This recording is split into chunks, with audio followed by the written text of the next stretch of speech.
Pero no deja de tener razón, ¿no? Estamos ya de regreso en el programa. Estoy con Gonzalo Bellido. Gonzalo Bellido es abogado penalista, es además ex procurador anticorrupción en Arequipa, y lo he invitado para poder comprender este tema de las detenciones preliminares, las prisiones preventivas, básicamente en el contexto que se están dando. Keiko Fujimori, la lideresa del partido que domina el Congreso de la República, ha sido detenida, su entorno también. Así es que el asunto es no solamente interesante, sino preocupante para la política peruana en general. No por la manera en que se han llevado las campañas, por las cosas que se están dando y por las denuncias de penalización de la política, no criminalización de la política, que es la defensa de los fujimoristas y las otras posturas que dicen no, están bien encarcelados porque han hecho las cosas mal, han delinquido. Vamos a analizar un poco el asunto, pero primero le voy a dar la bienvenida a Gonzalo. Gonzalo, bienvenido. Muchísimas gracias, hermano, por la invitación. Estoy para servirte y apoyar en todo lo que... Quiero leer las dos últimas preguntas que le hacen en una entrevista de una página hoy en el diario La República al presidente del Tribunal Constitucional. Le preguntan a Blume, le hacen una pregunta anterior y él dice, no voy a hablar sobre determinadas cosas porque eso puede llegar al tribunal. Pero le preguntan luego, ¿cómo evalúa la situación de Keiko Fujimori? Y él dice, lo que sí puedo decir es que el Tribunal Constitucional, en el caso Humala y Heredia, señaló pautas y estándares que deben ser respetados por todos los jueces y fiscales. Enfatizo eso, deben ser respetados porque el tema de la libertad física es vital en el desarrollo de la vida del ser humano y la lógica de la Constitución es que solo se afecta la libertad individual como último recurso, es decir, cuando no hay otra alternativa. Pero si usted tiene la alternativa de una prisión domiciliaria, una orden de comparecencia, algún mecanismo de control, etcétera, no se va a recurrir de frente a la detención porque la vida y la libertad son sagradas, dice. Le repregunta, ¿cómo es el caso como en el caso de Ollanta Humala y Nadine Heredia, quienes fueron detenidos sin acusación fiscal en su contra? Dice el periodista.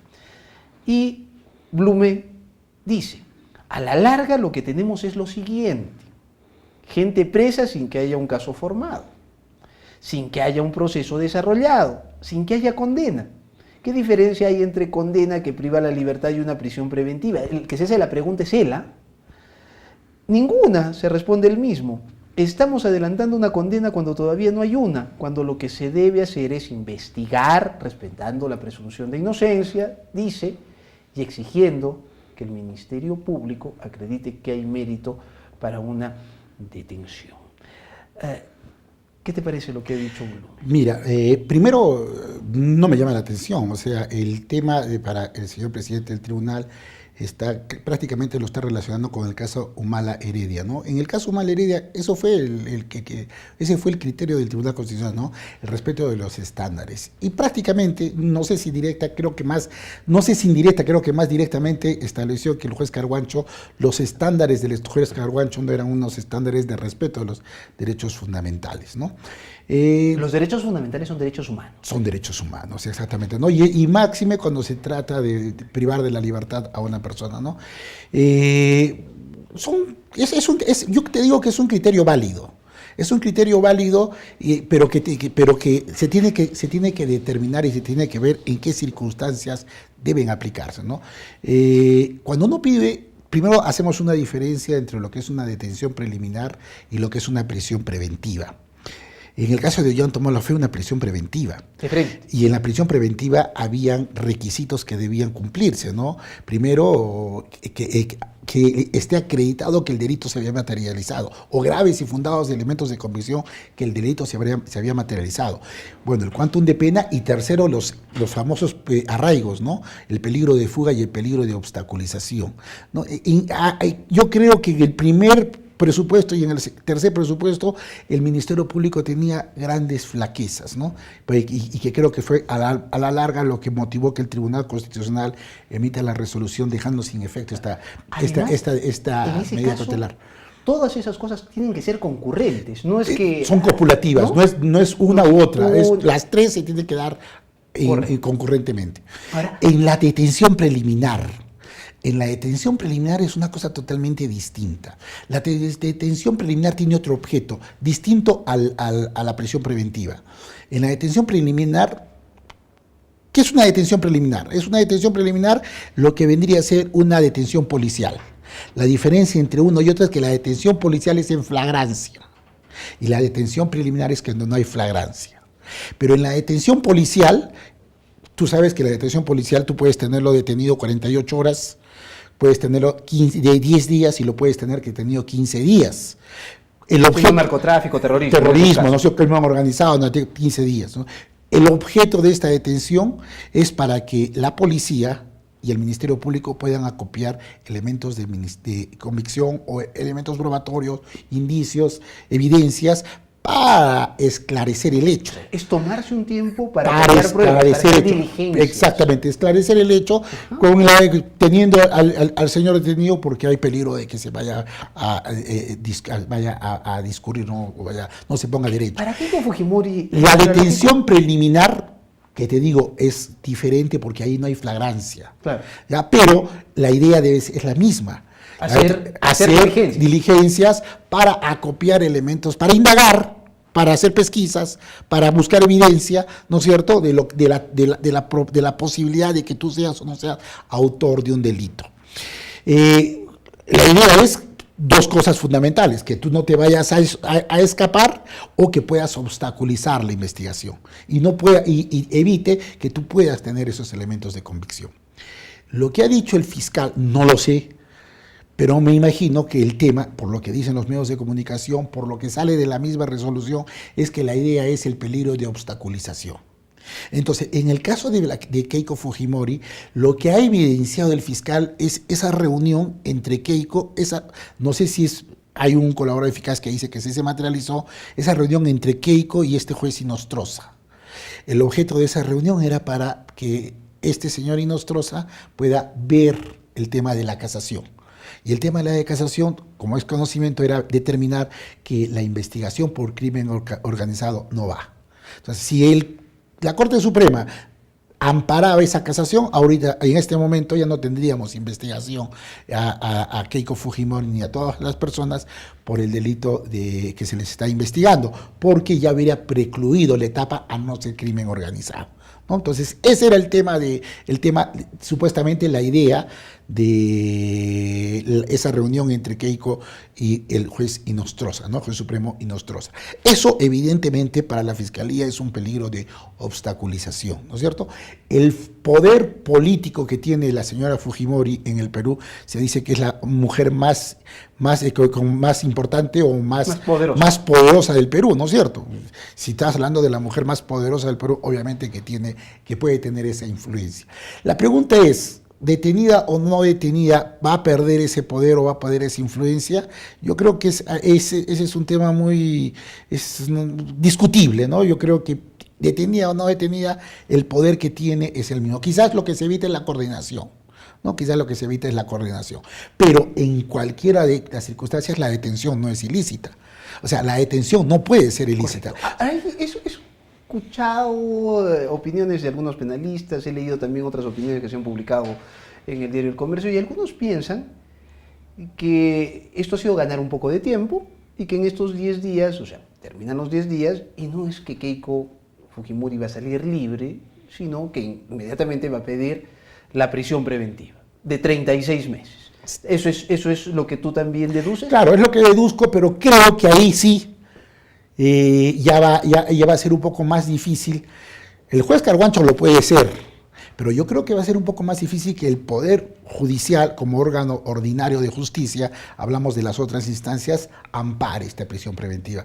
Por razones obvias, ¿no? Porque el Tribunal Constitucional ha marcado una posición constitucional en relación a la prisión preventiva. Ya determinó los estándares, y con lo que tú me has leído del doctor Blume, Entonces ya sabemos que los estándares que exigen una prisión preventiva van a ser un poquito más estrictos, ¿no? Entonces yo creo que para la prisión preventiva ya va a ser un poquito más complicado. Claro, así lo dice, ¿no? O sea, no solamente lo ha mencionado, dice, no, lo que sí puedo decir es que el Tribunal Constitucional en el caso Humala y Heredia señaló pautas y estándares que deben ser respetados por todos los jueces y fiscales. Ahí lo pudo dejar, pero punto seguido, enfatizo eso, deben ser respetados. Sí. Bueno, esto prácticamente está diciendo, bueno, finalmente eso va a llegar acá y vamos a ordenar una... Claro, porque te digo, ¿no? Bueno, habría que ver cómo presenta el fiscal la prisión preventiva, porque te digo, el peligro de obstaculización, o sea, el peligro de obstaculización es importantísimo, o sea, yo creo que es un elemento mucho más importante que el peligro de fuga, porque en el peligro de fuga... Ahí sí puede ser obstaculización o fuga. Ahí sí puede ser cualquiera de los dos. Ahí sí es o. Por eso, o peligro de obstaculización o peligro de fuga. Para un proceso, el peligro de fuga no es tan importante como el de obstaculización, porque en el peligro de fuga lo único que se consigue es que el imputado se ausenta al proceso, pero la investigación sigue, los elementos de convicción se siguen acopiando, los medios de prueba, valga esto, se siguen acopiando, se siguen buscando, se siguen incorporando al expediente. Pero cuando hablamos de obstaculización, eso es más grave, porque lo que se hace es evitar justamente que en el proceso se sigan incorporando los elementos de convicción, que se siga incorporando en el expediente los medios probatorios que se necesitan para tener una causa probable de juicio, ¿no? Entonces, ese es el tema. No sabemos cómo lo va a presentar, pero si yo fuera fiscal, no me iría a una prisión preventiva por peligro de fuga. No creo, porque el peligro de fuga creo que no va a cumplir los estándares que exige el Tribunal Constitucional, pero el peligro de obstaculización creo que sí. Tenemos que ir a una pausa. Estoy con Gonzalo Bellido, penalista, ex procurador anticorrupción. Estamos hablando de, hasta ahora, la detención preliminar de Keiko Fujimori y de gente de su entorno, que según opinan algunos podría convertirse en prisión preventiva. Tras la pausa, sigo con Gonzalo.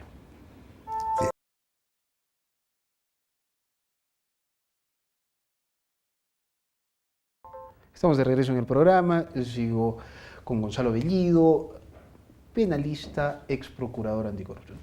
Gonzalo, ¿tú conoces a José Domingo Pérez, el fiscal arequipeño que es el que ha pedido que sigue la investigación y que ha pedido la prisión de Keiko y ese entorno que él ha denominado como una organización criminal al interior de Fuerza Popular? Sí, sí lo conozco a José Domingo. Yo he tenido la oportunidad de trabajar con él en el Ministerio Público en Moquegua.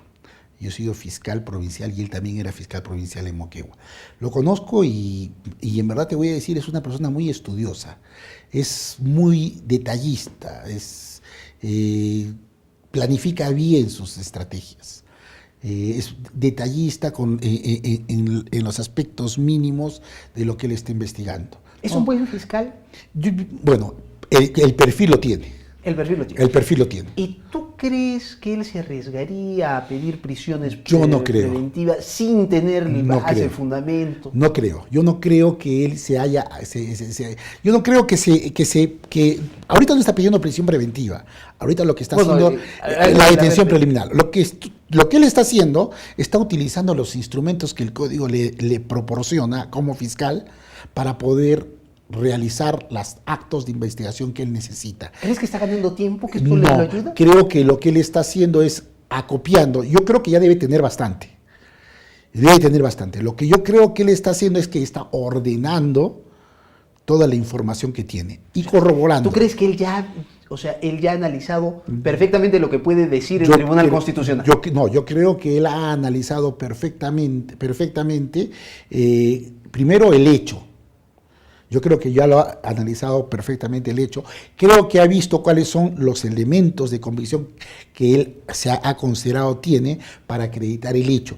Donde creo que él debe tener dudas es en la prisión preventiva, porque si no las tuviera ya lo hubiera pedido.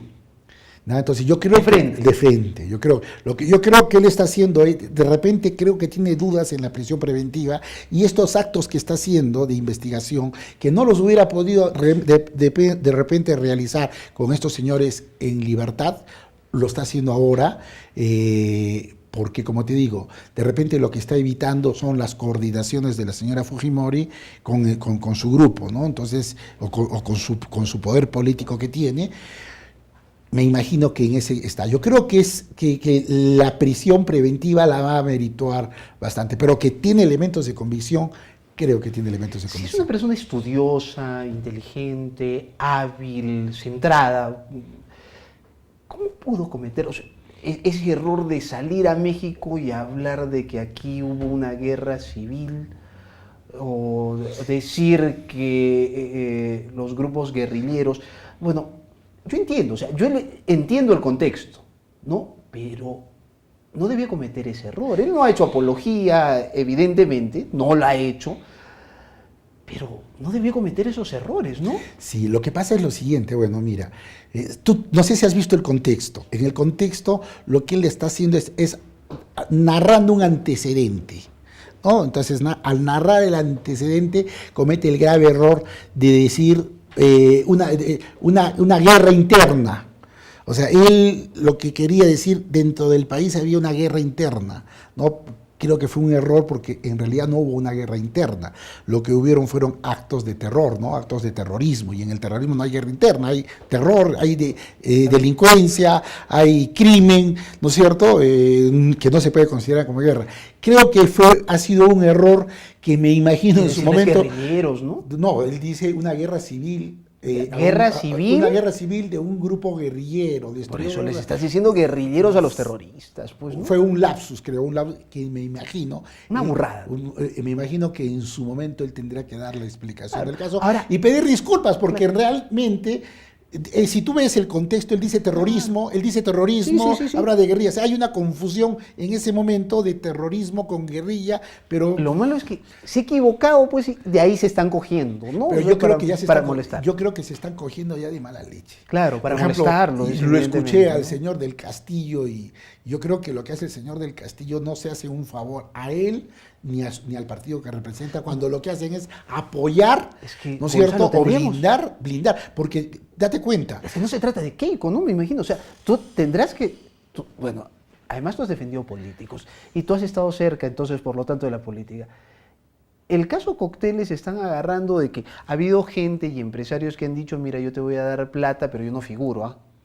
¿No es cierto? Entonces ya han agarrado y han tratado de disfrazar.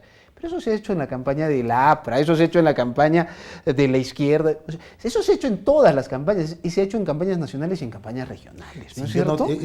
Los delitos se han cometido a varios niveles. No lo voy a negar eso, ¿no? O sea, realmente en campañas electorales, yo no he vivido ninguna campaña electoral, no es mi especialidad, pero sí tengo conocimiento. Pero sí has defendido políticos. Sí tengo ¿no es conocimiento que sí, los políticos sí reciben donaciones. Hay gente adinerada que quiere colaborar y no quiere aparecer. Pero una cosa es que el que no quiere aparecer te diga, oye, yo dono no, pero yo dono anónimamente. Y la donación es anónima. La donación anónima, tú la dices es anónima, pero tú no tienes por qué ocultarla. Si tú tendrías que decir a la OMP, oye, ¿quién donó? Anónimamente lo donó tal persona. Eso es anónimo, es información reservada, nadie lo va a saber. Pero ya creo que el tema de generar cuentas en diferentes agencias, hacer depósitos en menos de 10.000 para que no sean captadas por inteligencia financiera al día en diferentes agencias, creo que eso no es normal, porque si yo... Tú como procurador, no lo veo procurador normal. Anticorrupción, evidentemente No lo veo estarías normal. impulsando... Claro, no, todos... algo, es que no haya, es que eso no es transparente. O sea, tú no puedes hablar de transparencia en esas circunstancias, porque te digo, yo puedo donar 10.000 soles y decir quiero ser anónimo. Lo que no significa que me digas, oye, oculte este dinero que te estoy dando, porque si me estás ocultando el dinero que yo te estoy dando es porque yo no quiero, o sea, porque yo no voy a poder justificar esos 10.000. Si yo dono 100.000 soles a una campaña electoral y digo que soy anónimo, eso no va a evitar que, por ejemplo, el Jurado Nacional de Elecciones o cualquier persona que tenga facultad para hacerlo quiera decir, oye, ¿de dónde provinieron esos 100.000 soles? Del anónimo, perfecto. Eso va a quedar en reserva, pero dame el anónimo. porque quiero saber de dónde sacó ese dinero el anónimo. Si no estaríamos hablando pues, de lavado de activos. Imagínate que yo fui a una... Bueno, todos sabemos que una de las mejores maneras de lavar activos es en campañas electorales. Claro, ¿no? cuando tú dices, cuando quieres recurrir el anonimato es anonimato, pero no es ocultar. O sea, una cosa es anónimo y otra cosa es ocultar la fuente, ¿no? Eso es totalmente distinto. Y lo que se ha hecho acá es ocultar la fuente. Cuando tú ocultas la fuente en las circunstancias como se han hecho, ya hay algo que no es normal, que no es transparente y merece una investigación. Nadie puede negar que no se merece una investigación, ¿no? Tenemos que ir a una nueva pausa. Estoy con Gonzalo Bellido, ex procurador anticorrupción, abogado penalista, evidentemente. Tras la pausa, pretendo hablar con él sobre el juez Carguancho y algunos otros temas relacionados con prisiones preventivas, no precisamente sobre este caso, sino de su mala utilización. Tras la pausa.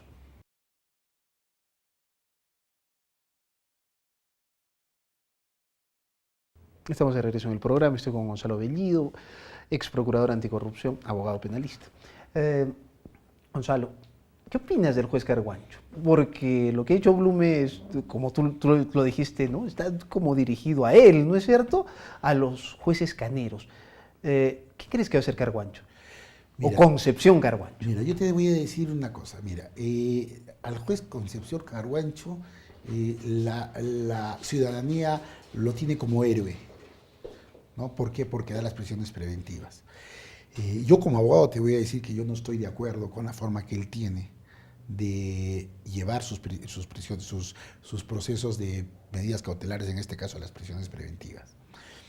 El juez de investigación preparatoria es un juez constitucional de garantía. No es un juez que dice, oye, ¿sabes qué? El Ministerio Público me lo pide, la prensa hace apología, los medios de comunicación. No. El juez de investigación preparatoria es un juez de garantías. Un garantista. Es un garantista del derecho fundamental. O sea, específicamente, el juez de investigación preparatoria defiende derechos fundamentales. Vigila que el fiscal en su investigación, en sus actos de investigación, no cometa actos arbitrarios. Y cuando el fiscal le pide una prisión preventiva, la función del juez de investigación primero es cautelar el derecho fundamental de la persona a la que está pidiendo la privación de la libertad. Casi se convierte en una suerte de defensor del acusado. O sea, le debe exigir al fiscal que tenga todo en orden. Exactamente. O sea, el juez de garantías le debe exigir al fiscal que su proposición, que su requerimiento sea limpio, prestigio. Bueno, pero ya le han enmendado la plana. Que cumpla con todos los requisitos. Ya le han enmendado la plana a Carguancho. ¿Qué crees que haga? Yo pienso, bueno, Carguancho lamentablemente es un juez que dicta resoluciones para las tribunas, no para la justicia. No hace justicia. Definitivamente no hace justicia. Él resuelve para los medios de comunicación, para las primeras planas. ¿Para su carrera política? Puede ser. ¿O judicial? Puede ser su carrera. Judicial no creo. ¿Política? No creo, porque... ¿Ya no crees que No creo, porque yo creo que un Consejo Nacional de la Magistratura decente, yo no creo que, revisando sus resoluciones, que ese es un elemento fundamental para ver tu aspiración en la judicatura, no creo que esas resoluciones lo vayan a... Políticas, puede ser. Políticas puede ser un luchador de la corrupción, ¿no? Pero de que es un violador, discúlpame el término, de derechos fundamentales, lo es, definitivamente lo es, ¿no? Entonces, yo creo que, por eso te digo, si es que hay una prisión preventiva, puede ser que el juez Carguancho la otorgue, pero si no cumplen los requisitos o los estándares que ya están estipulados por el Tribunal Constitucional, que tienen que recoger los jueces de segunda instancia, incluso jueces de la Corte Suprema, no creo que la prisión preventiva prospere, a no ser que tenga elementos de convicción que sean graves. Nos dan el tiempo, quiero hacerte una pregunta final. ¿Tú crees que los fiscales, ex colegas tuyos, están usando las prisiones preventivas para darse tiempito? O sea, yo meto a este tipo 36 meses, entonces, tengo 36 meses para, que se llama, analizar esto, y mientras voy viendo otros casos. Yo creo que ese es el derecho del fiscal. El fiscal en la investigación tiene ese derecho, por eso lo requiere. El problema no es del fiscal, el problema es del juez, de ese juez de garantías. Si tú fueras juez de garantías y te pidieran una prisión preventiva y tú percibieras que ese es el objeto, tu obligación está en negar. Pero es evidente que se está usando así, ¿no es cierto? Yo pienso que es un derecho del fiscal y pienso que el que los jueces de investigación preparatoria no están asumiendo el rol que deberían asumir, ¿no? Y cuando conceden esas prisiones preventivas. Y te lo digo como abogado litigante, te lo digo en realidad por la práctica cotidiana que hago en las defensas en relación a las prisiones preventivas, ¿no? Yo creo que el juez no es es el que debe controlar con mucha seriedad, con mucha responsabilidad estos requerimientos, que sí son instrumentos del Ministerio Público. Ellos lo pueden requerir. Gonzalo, te agradezco mucho. Yo te agradezco a ti por la invitación y gracias para servirte. Gonzalo Bellido, penalista, ex procurador anticorrupción. Gracias por habernos acompañado. Nos reencontramos mañana en Modo Avión.